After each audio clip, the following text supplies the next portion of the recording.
Someone once told me that every Los Angeles story becomes a real estate story. You meet a man in a leather jacket under a tree.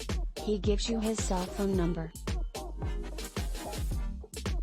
Later, he calls you to tell you he's been involved in an accident and that's why he did not receive your non-contingent offer and sold the house you wanted to buy to someone else.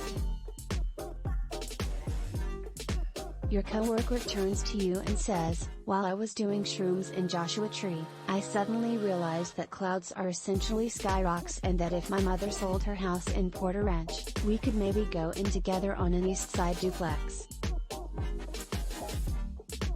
I promise this is not one of those stories.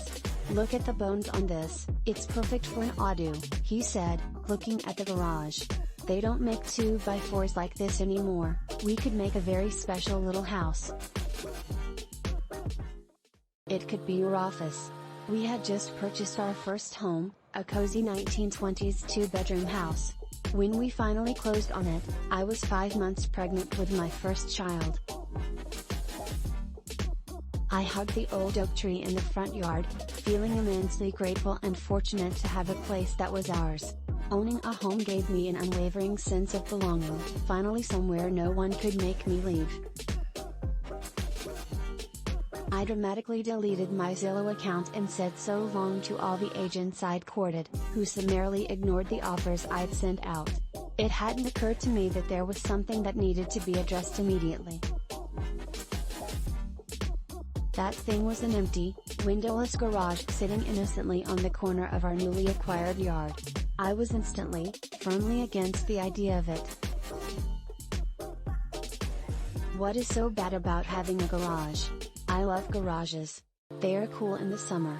You can store junk inside of them. You can stockpile food. They keep leaves and squirrels off your car, even if ours was technically too long to fit inside. Then there were the mechanics of how to go about turning our garage into a little house. Achieving this sounded operationally cumbersome, to say the least. "We will do the minimal amount to it," he promised, a blatant lie. Why would anyone willingly take this on during a pandemic? Wouldn't there be supply chain issues?